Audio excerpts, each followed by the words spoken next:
Hubungan Partai Demokrat dan PDI Perjuangan kini mulai semakin harmonis. Hal tersebut menyusul rencana pertemuan Puan Maharani dan Agus Harimurti Yudhoyono. Menanggapi hal tersebut, Ketua DPP PKS Al-Muzamil Yusuf memastikan partainya tetap konsisten akan mendukung Anies Baswedan sebagai bakal calon presiden pada Senin 12 Juni 2023.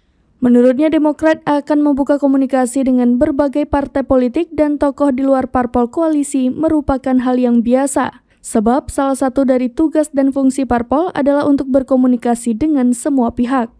Lebih lanjut, ia menambahkan dialog terkait calon wakil presiden Anies Baswedan juga terus berlangsung. Adapun sudah menjadi kesepakatan bersama koalisi untuk diserahkan kepada ex-gubernur DKI Jakarta.